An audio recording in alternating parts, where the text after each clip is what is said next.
Welcome back. You're watching Bottom Line. Well, in a dramatic air evacuation, the AIUDF, which is a part of the Congress-led alliance in Assam, has transferred at least 16 of its 20 candidates who had just contested the polls to Rajasthan capital Jaipur. The group left Guwahati at 10:30 today in an Indigo flight. Intelligence sources at the Borjar airport have compiled a list of those who have been taken to Jaipur. This includes names of at least 16 AIUDF candidates. Significantly, AICC Secretary and Congress sub-in-charge for Assam, Prithviraj Sathe, also boarded the same flight to Jaipur. Reports also say that Assam Congress legislator Raqibul Hussain is also in Jaipur. Efforts to confirm this has not yielded results so far, mind you. But the AIUDF candidates and leaders are now lodged in Fairmont Resort in Jaipur, with the Rajasthan Congress taking care of their stay. Yes, you heard that right. The Congress is hosting the AIUDF candidates from Assam, AIUDF leaders from Assam in Rajasthan in Jaipur. The same has been confirmed, was confirmed by Rajasthan Congress Chief Whip Mahesh Joshi. The developments have triggered safe house politics in Assam, where results to the polls are due on May 2nd. And if we go by the Rajasthan Congress leader's statement, the transfer of candidates has been done as a precautionary measure to thwart any possible horse trading attempt by the BJP. So we still have almost a month to go for the results. That is on May 2nd. The AIUDF has already evacuated, should I say, its candidates to Jaipur. Reports are also doing rounds that they might be taken to Dubai. That has not been confirmed. But this is unprecedented as far as Assam is concerned, this development. Such things do happen closer to results, but never happened in Assam. Of course, we had seen a bit of it during the BTC polls, but not in this scale, where candidates are shifted to a different location almost 1 month ahead of the results. I'm being joined by Assam BJP spokesperson Pramod Swami, AIUDF leader and party candidate from Borkhetri, one of the two candidates who is not in Jaipur right now. Champak Kalita will also be joining us shortly. Pramod Swami, well, ये जो development है, AIUDF के सारे candidates जो हैं, करीब 16-17 candidates out of the total 20 अभी इस वक्त जयपुर में हैं. हालांकि बदरुद्दीन अजमल जो हैं AIUDF चीफ, उन्होंने मना किया कि पार्टी ने ऐसा कुछ एक्शन लिया है, पार्टी ने किसी को शिफ्ट किया. उनका कहना है कि अगर कोई कहीं घूमने जा रहा है वो हमारा लुकआउट नहीं है. बट ये इतना बड़ा इत्तेफाक तो हो नहीं सकता कि 16-17 सारे कैंडिडेट जो हैं एक ही होटल में, एक ही रिजॉर्ट में जाके एक साथ रहें. It can't be as simple as this. हाँ, देखिए, मैंने अपने राजनीतिक जीवन में मैंने ऐसी कोई घटना नहीं सुनी जहां प्रार्थी, वो अभी एमएलए हुए नहीं है, 2 तारीख को असम की जनता जनादेश देगी कि कौन एमएलए होगा या कौन एमएलए नहीं होगा. वो कांग्रेस और AIUDF के प्रार्थी है और प्रार्थियों को 2 तारीख को चुनाव डिक्लेयर होगा, रिजल्ट आएंगे. और आज ही उनको जिस तरह से जयपुर में शिफ्ट किया गया है, उससे एक बात साबित हो रही है कि कांग्रेस और AIUDF को अपने प्रार्थियों के ऊपर भी विश्वास नहीं है. अगर उनको अपने प्रार्थी के ऊपर विश्वास नहीं है तो आसाम की जनता उनके प्रार्थी के ऊपर कैसे विश्वास करेगी, ये बहुत बड़ा प्रश्न चिन्ह है.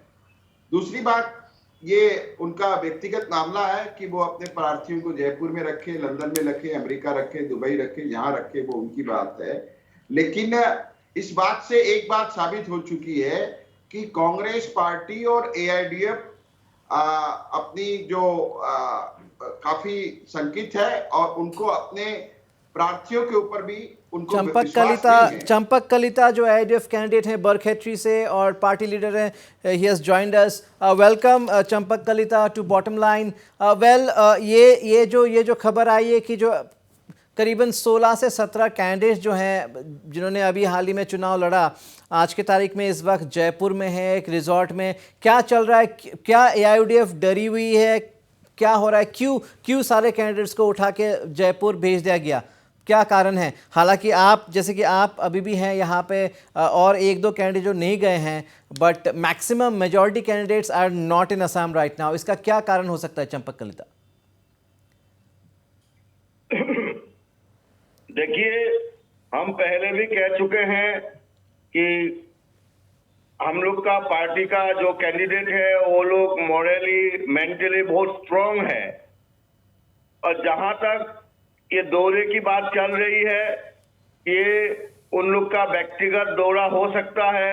इस दौरे में पार्टी का कोई लेना देना नहीं है, क्योंकि सभी कैंडिडेट पिछले 6 महीने से चुनाव की तैयारी में था और पिछले 1.5 महीना बहुत ज्यादा हेक्टिक एक्टिविटीज के बाद कोई अपना पर्सनल रिलैक्स के लिए अपना दौरा कर सकते हैं, लेकिन इसमें पार्टी का ऑर्गेनाइज हुए कोई लेना देना नहीं है। चंपक कलिता, ये कुछ ज़्यादा बड़ा कोइंसिडेंस इत्तेफाक नहीं लगता आपको कि सारे लोग एक ही साथ हॉलिडे के लिए एक ही जगह जाते हैं? अच्छी बात है, सुनने को अच्छा लगता है, दोस्त भी जाते हैं, बट ये थोड़ा सा बिलीवेबल नहीं लग रहा है कि सब लोग एक ही साथ एक ही जगह गए हैं, जबकि राजस्थान कांग्रेस ने ये कंफर्म किया कि हाँ आए हैं, हम इनकी खातिरदारी कर रहे हैं, ये जो है रुके हुए हैं यहाँ पे, Rajasthan Congress is taking care of them. उनका वही लोग आपको तफसील से बता पाएंगे, क्योंकि कांग्रेस के बारे में कोई कुछ बोलना, मैं अधिकृत नहीं हूं। मैं एआईयूडीएफ का जनरल सेक्रेटरी हूं, एआईयूडीएफ का स्पोक्स पर्सन हूं, और बाकी हम लोग कैंडिडेट को टिकट देते हैं, पार्टी की तरफ से बैकअप करते हैं, लेकिन उनकी जो जाति जिंदगी है उस पर हम लोग दखलअंदाज नहीं करते। इसलिए लोग पर्सनली इंडिविजुअली कहीं कोई लोग गए होंगे या नहीं गए होंगे, ये पार्टी का कोई लेना देना नहीं है, लेकिन ऑर्गेनाइज हुए पार्टी की तरफ से किसी को कहीं नहीं भेजा गया। चंपक कलिता, चलिए मान लेते हैं कि सब अपने ओर से गए हैं, लोग सब मिलके एक ही तरफ से गए हैं, बट फिर भी क्या हॉर्स ट्रेडिंग की चिंता या फिर कैंडिडेट्स का जो है जंपिंग शिप जो होता है हॉर्स, क्या वो चिंता एआईयूडीएफ को कहीं ना कहीं खाई जा रही है? दिस डेवलपमेंट अपार्ट, हिंदुस्तान की सियासत में पिछले दिनों जो कुछ हुआ, कहीं भी हो, वो उत्तराखंड हो, वो मध्य प्रदेश हो, वो गोवा हो, कहीं भी हो, ये आशंका तो बनी रहती है। फिर भी हमें अपने पार्टी के उम्मीदवारों के ऊपर पूरा भरोसा है, और हम बार बार कह रहे हैं कि हमारा कैंडिडेट नैतिक रूप से मॉरली बहुत ज्यादा स्ट्रांग है। इसीलिए अगर कोई सोच रहा है ये बात कि एआईयूडीएफ का कैंडिडेट को इधर से उधर करने का कोई सोच भी रहा है, तो ये दिन में तारे गिनने वाली बात होगी उनके लिए। और बाकी हम बार बार ये कह रहे हैं कि 2 तारीख में आप नतीजा देखिएगा, 70 से ऊपर महागठबंधन का सीट आने वाली है और महागठबंधन का हुकूमत आसाम में होगी। प्रमोद स्वामी, चंपक कलिता कहना है कि ये पर्सनल विजिट हो सकता है किसी का, पार्टी को इससे कोई लेना देना नहीं है, बट क्या ये बीजेपी का डर है जो ये कर रहा है? देखिए, ये बोल रहे हैं पर्सनल विजिट है। राजस्थान के जो कांग्रेस के नेतागण हैं वो बोल रहे हैं कि हमको ये जिम्मेदारी दी गई है और उस जिम्मेदारी के तहत हम अपने कर्तव्य का पालन कर रहे हैं। अगर 18-20 विधायक गए हैं तो ये मात्र सिर्फ एक इत्तेफाक तो नहीं हो सकता। और इसके अलावा आज जो कांग्रेस के नेताओं ने वहां ब्रीफिंग की है, उसमें एक बात उन्होंने और कही है कि और भी कई जो प्रार्थी जो हैं, जो कैंडिडेट थे, वो कैंडिडेट भी और वहां आएंगे। तो ये एक बड़ी विचित्र स्थिति है कि आज के जो राजनीतिक दल है कांग्रेस और एआईयूडीएफ, उन्होंने जिन लोगों को प्रार्थी बनाया और जनता के पास जनादेश के लिए भेजा, उन प्रार्थियों के ऊपर भी उनको विश्वास नहीं है। ये एक बहुत बड़ी विचित्र स्थिति है। दूसरी बात, अभी कलिता जी ने कही कि आने वाले समय में 2 तारीख को जो है जो महाजोट है वो सरकार बनाने जा रहा है। तो 2 तारीख को ये स्पष्ट होगा कि सरकार कौन बनाएगा। मुंगेरी लाल के हसीन सपने देखने में कहीं कोई एतराज नहीं है, लेकिन जहां तक मेरी जानकारी है और मेरी राजनीतिक समझ है, तो मेरा ऐसा मानना है कि 85 से ज्यादा सीटें जीतकर एनडीए भारी मोहब्बत से एनडीए सरकार खैर बनाने उसके जा लिए रहा तो है। उसके ऐसा लिए तो ऐसा ऐसा उसके मेरी लिए तो राजनीति हमें समझ के। उसके लिए तो हमें मई 2 तारीख तक वेट करना पड़ेगा। बिल्कुल 2 तारीख तक इंतजार करना पड़ेगा। चंपक कलिता एआईयूडीएफ चीफ बदरुद्दीन अजमल ने आज कहा कि उन्होंने वही दोहराया कि अगर कोई अपनी मर्जी से कहीं जा रहा है यह हमारा लुकआउट नहीं है। बट उन्होंने एक और बात कही, हॉर्स ट्रेडिंग के ऊपर एक सवाल पूछा गया। उन्होंने कहा इस बार रिवर्स हॉर्स ट्रेडिंग होगा। बीजेपी के एमएलएस चाहे जो है रूलिंग के एमएलएस जो हैं कैंडिडेट्स हैं वो हमें कांटेक्ट करेंगे, जैसे ही हम सरकार बनाने के लायक हो जाएंगे, जैसे हम सरकार बनाने की स्थिति में आ जाएंगे रादर, वो हमें कांटेक्ट करेंगे। क्या ऐसी कोई फिलर्स आ रही है ऑलरेडी? देखिए, उन्होंने साफ कहा कि अभी तक किसी ने हमारे साथ संबंध स्थापित नहीं किया है, लेकिन हमें उम्मीद है कुछ डेमोक्रेटिक सेकुलर लोग उस पाले का भी हम जहां हुकूमत बनाने की स्थिति में आ जाएंगे तब शायद हमसे वो लोग जरूर संबंध साधेंगे, ऐसा ही उनका कहना है। बिल्कुल। वेल प्रमोद स्वामी जो एआईयूडीएफ चीफ हैं, he is sounding very confident, बहुत ही कॉन्फिडेंट साउंड करते, कहते इस बार रिवर्स हॉर्स ट्रेडिंग होगी और obviously taking a dig at the BJP. और कॉन्फिडेंट थे कि बीजेपी की जो विधायक हैं वो भी कांटेक्ट करेंगे उनको, महाजुट को। शायद बदरुद्दीन साहब को शायद ये पता नहीं है कि बीजेपी जो है वो एक अलग तरह का राजनीतिक दल है, पार्टी विद द डिफरेंस जिसको हम कहते हैं, जहां नेशन फर्स्ट, पार्टी सेकंड और इंडिविजुअल थर्ड की हम बात करते हैं। और मेरे ख्याल से भारतीय जनता पार्टी के टिकट पर जो जिन लोगों ने भी चुनाव लड़ा है उनका उद्देश्य है जो है आत्मनिर्भर आसाम बनाने का, उनका उद्देश्य है विकसित आसाम बनाने का, उनका उद्देश्य है सुरक्षित आसाम बनाने का। और बदरुद्दीन अजमल साहब को डिक्टेट करके जो कांग्रेस पार्टी और बदरुद्दीन अजमल साहब की जो राजनीति है उसका विरोध करने के लिए हम खड़े हुए हैं। तो हमारी एक विचारधारा के तहत हम अपनी बात जनता के पास लेकर के गए हैं और मां भारती और असम मातृ की सेवा करने वाला कोई भी भारतीय जनता पार्टी का विधायक मेरे ख्याल से कभी भी बदरुद्दीन अजमल साहब की इन झांसे में आने वाला नहीं है, क्योंकि हमारा जो लक्ष्य है, हम जिस लक्ष्य को लेके काम कर रहे हैं वो भारत माता को पुनः विश्व गुरु के रूप में प्रतिष्ठित करने का लक्ष्य है। हम मां भारती की सेवा के लिए काम करते हैं, हम हमारी जो असम की सेवा के लिए हम काम करते हैं। तो इस लक्ष्य से हमें कोई नहीं भटका सकता। बदरुद्दीन साहब अजमल तो बिल्कुल भी नहीं। चंपक कलिता आपने अभी थोड़ी देर पहले कहा कि कोई कहीं भी जाए इंडिविजुअल अपने कैपेसिटी में, ये पार्टी का लुकआउट नहीं है। लोग थके हुए थे campaigning elections, so people must have decided to go. But इसमें बहुत सारे और फैक्टर्स हैं, जैसे कि हम ये नहीं कह रहे कि ये साथ अगल बगल बैठ के गए हैं, बट जो कांग्रेस के लीडर हैं और जो असम कांग्रेस के भी सब इंचार्ज रहे हैं पृथ्वीराज साथे, वो भी as per information took the same IndiGo flight to Jaipur. वहाँ आप जाते हैं, फिर राजस्थान जाते हैं, कांग्रेस रूल स्टेट, वहाँ के फिर लीडर्स आपको होस्ट करते हैं।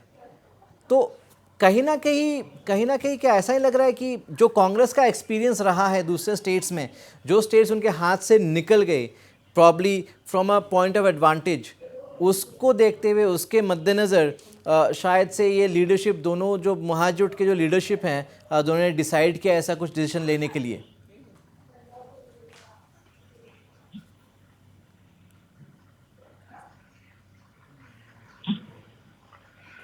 देखिए, लगना और होना ये दोनों अलग बात है।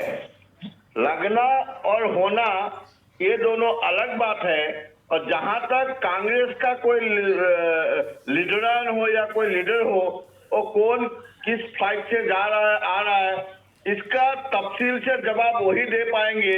हालांकि चुनाव प्रचार खत्म होने का 5वां दिन है और मुझे लग रहा है प्रमोद स्वामी जी अभी भी चुनाव प्रचार का मूड में ही है।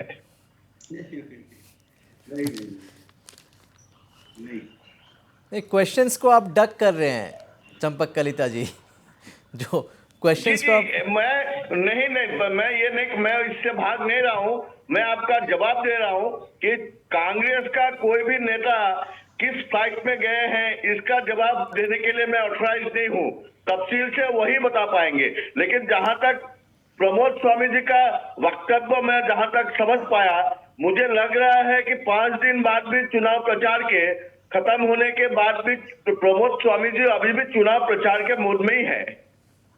नहीं, मैं नहीं, चुनाव प्रचार अब खत्म हो चुका है और 2 तारीख को अब नतीजे निकल जाएंगे, तो इसमें अभी चुनाव प्रचार की बात नहीं है।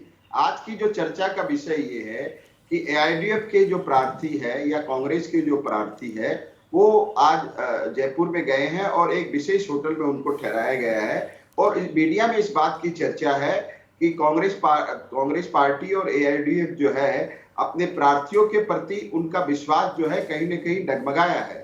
तो उन्होंने एक रणनीति बनाई है और उस रणनीति के तहत वो उन विधायकों को वहां लेकर के गए हैं और ये राजस्थान के जो कांग्रेस के नेता है उनके बयान से ये स्पष्ट हो चुका है। लेकिन चंपक कलिता जी किसी कारणवश या किसी रणनीति के तहत इस बात को स्वीकार नहीं कर रहे हैं। वो अलग तरीके से बोल रहे हैं कि पर्सनली कोई कहीं अगर जाता है तो उसमें वो उसका व्यक्तिगत मामला है।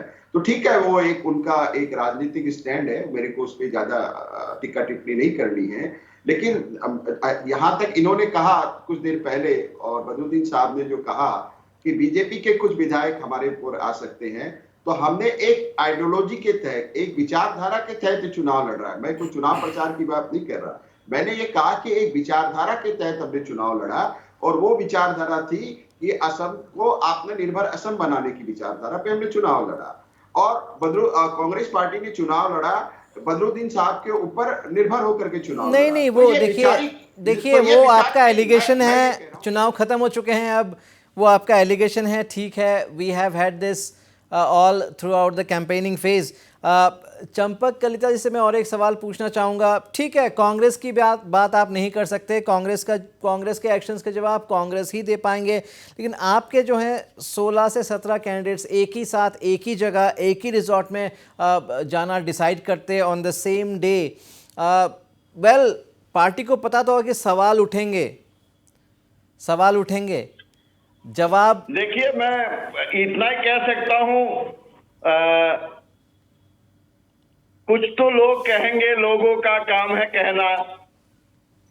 तू कौन है, तेरा नाम क्या है, सीता भी यहाँ बदनाम हुई है, ये लोगों का काम कहना है। अभी चुनाव खत्म हो गया, कोई इशू नहीं है बातचीत करने के लिए। कोई पर्सनली टूर पे गए हैं, पर्सनली कुछ लोग कहीं गए होंगे, तो इसी को लेके कुछ टाइम पास करने के लिए मीडिया को भी एक मसाला मिल गया। तो ठीक है, अच्छा है कि अभी कोई मुद्दा नहीं है, इसी को लेके तो लोगों का उत्सुकता, क्यूरियोसिटी बने रहे। लेकिन जहां तक एआईयूडीएफ का कहना है, एआईयूडीएफ का स्टैंड है, हम ऑर्गेनाइज हुए पार्टी की तरफ से ना किसी को कहीं भेजा गया, ना भेजने का कोई सवाल पैदा होता है एज ऑफ नाउ। और बाकी पार्टी टिकट देती है, बैकअप करती है, लेकिन किसी प्रार्थी का, किसी भी वर्कर का, नेता का जाति जिंदगी में पार्टी कभी दखल नहीं देती है। चलिए, point taken Champak Kalita ji. Yes, Pramod Swami, very quickly, we are running out of time. मैं कलिता जी की बात का एक शायरी के साथ जवाब देना चाहूंगा। गालिब साहब की पुरानी एक शायरी है, बेखुदी बेसबब नहीं गालिब, बेखुदी बेसबब नहीं गालिब, कुछ तो है जिसकी पर्दादारी है। Nobody seems to be in the mood to address the issue today. Well, we will soon find out. We'll soon find out, Champak Kalita, I am sure. If your candidates hang on there till the result day, things will be obvious. Nevertheless, thank you so much for your inputs on the issue, and we hope we have a clear mandate. We hope we have a clear mandate on May 2nd. Whosoever be the winning party, but nevertheless, Champak Kalita, it's a very interesting development. We will definitely, the media for one, will definitely keep track of this. Thank you so much, Mr. Kalita. Thank you so much, Pramod Swami. That's a wrap of Bottom Line tonight.